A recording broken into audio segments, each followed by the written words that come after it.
Los disruptores endocrinos. El enemigo invisible.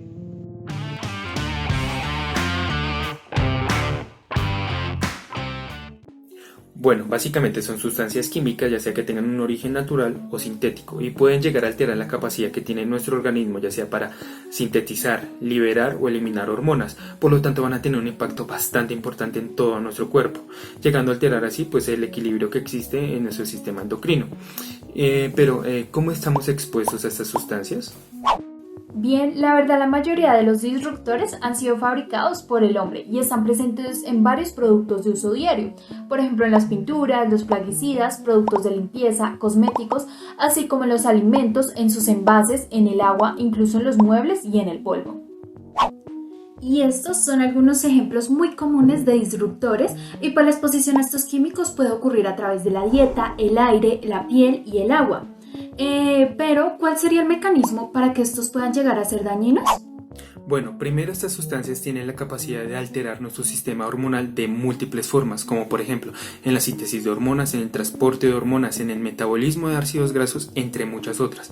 Pero, al menos hasta el momento, la mayoría de los estudios sobre los mecanismos se han centrado en la regulación hormonal mediada por receptores nucleares, como por ejemplo en los receptores de estrógenos, en los receptores de andrógenos, en los receptores tiroideos, entre muchos otros.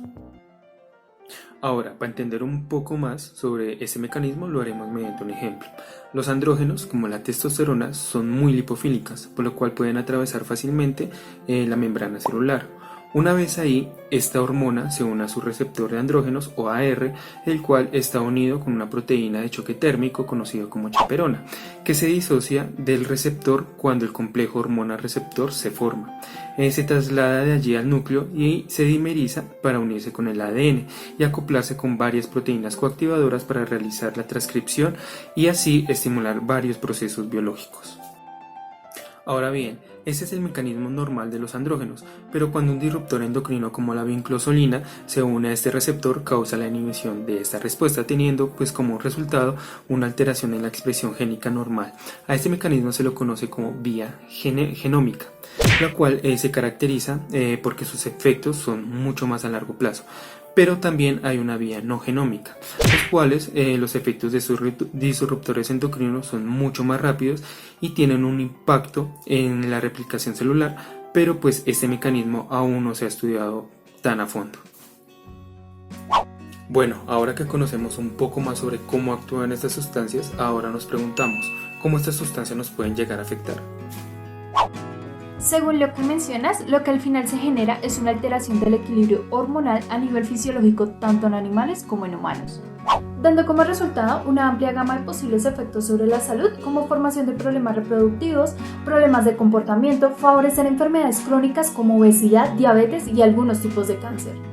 Siendo importante señalar que los fetos e infantes son los más vulnerables a todos estos efectos negativos posibles, ya que el sistema inmunológico y metabólico aún se encuentra en desarrollo, así como también se podría ver afectado a nivel sexual y cerebral.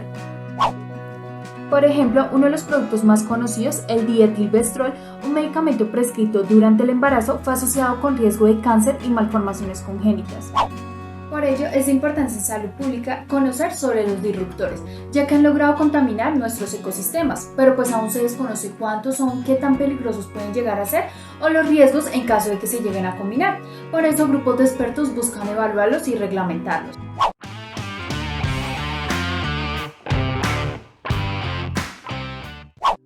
En cuanto a la reglamentación, vamos a hablar de dos referentes, que son Estados Unidos y la Unión Europea.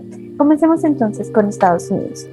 En este país, las preocupaciones sobre los disruptores endocrinos solo fueron suficientes hasta 1996 como para tomar medidas al respecto.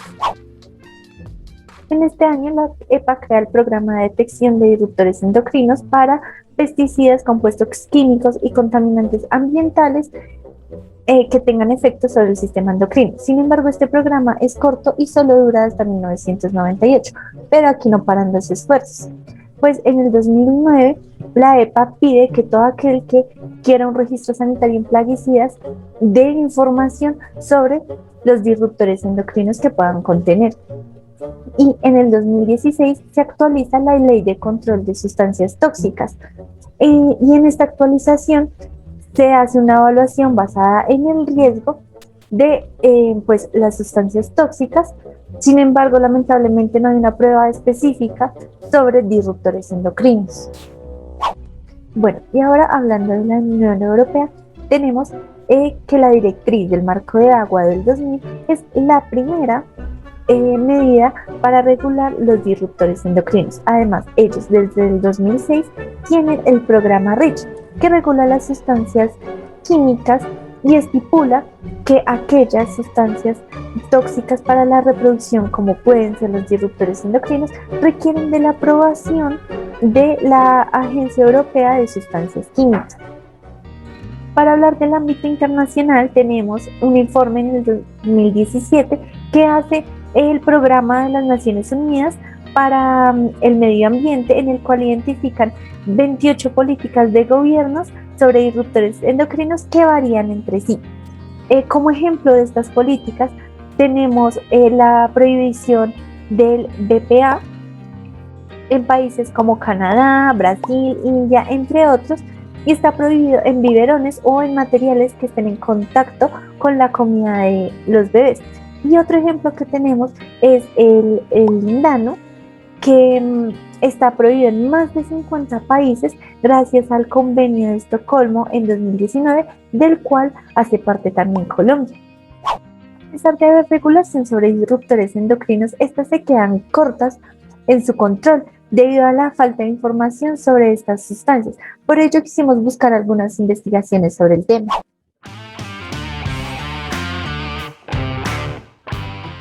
Entre el 2015 y el 2016 se realizó un estudio en Bogotá en donde se evaluó la incidencia de los disruptores endocrinos en diferentes matrices acuáticas. Se tomaron muestras en el río Bogotá, en el río Tunjuelo y Fucha, en humedales, en la planta de tratamiento El Salitre, en diferentes puntos de la red de suministro y en los embalses Chingaza y Sumapaz que actúan como fuentes de abastecimiento. Pero, ¿qué se encontró? Se halló una gran cantidad de ftalatos. El compuesto más comúnmente encontrado fue el bis 2-etilhexilftalato, más conocido como DEP. Este compuesto se usa como aditivo para hacer más flexibles las tuberías de PVC. Los ftalatos no se unen químicamente al PVC, por lo que con el tiempo y el uso se liberan de los productos de vinilo y se convierten en contaminantes habituales del agua y el medio ambiente. En particular, el DEP induce una amplia gama de toxicidades para el desarrollo y la reproducción.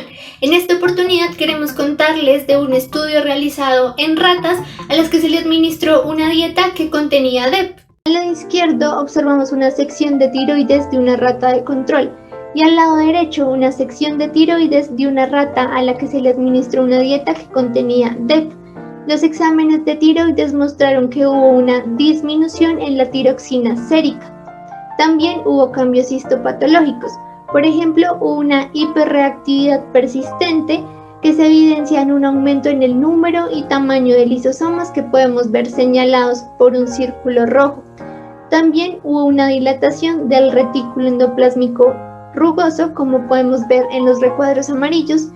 Y finalmente fue evidente cómo hubo una hipertrofia del aparato de Golgi, como podemos observar en esta región. Pudieron ver, es muy probable que estemos expuestos al DEP a diario. Lo preocupante es que se ha asociado con efectos endocrinos, neuronales, testiculares, ováricos, hepatotóxicos e incluso cardiotóxicos. Así que estamos expuestos a esta bestia hormonal y es un enemigo silencioso.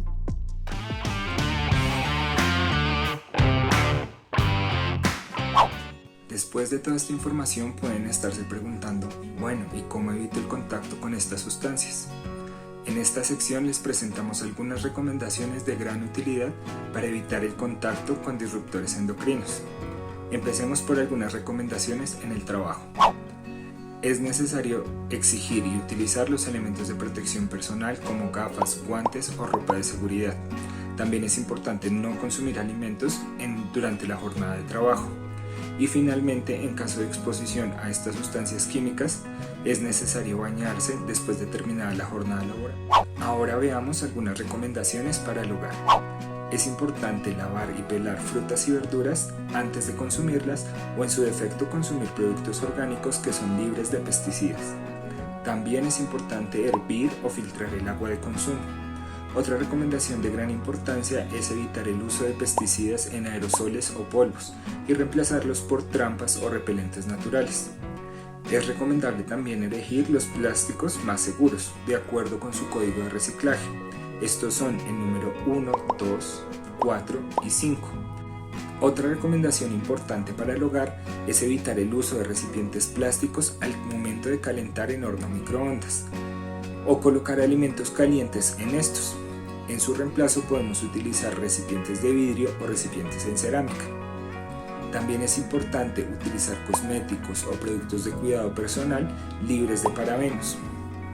Y en el caso de la ropa es recomendable lavar la ropa nueva y evitar diseños con plastificaciones. Para realizar la limpieza del hogar es importante utilizar detergentes que no contengan nonilfenol o utilizar productos como el bicarbonato, el vinagre o el limón. Finalmente, es importante tener algunos cuidados especiales para los bebés y los niños, como utilizar chupos y biberones libres de bisfenol A. También es importante evitar el sobreuso de protectores solares y evitar la presencia de mujeres embarazadas o niños en lugares donde se utilicen pinturas o barnices. Para terminar, si tienen alguna duda o inquietud, pueden consultar estos enlaces donde encontrarán información complementaria, confiable y de gran utilidad. Esperamos que la información que hemos traído a ustedes sea de su interés y agrado. Nos vemos en una próxima emisión. Hasta pronto.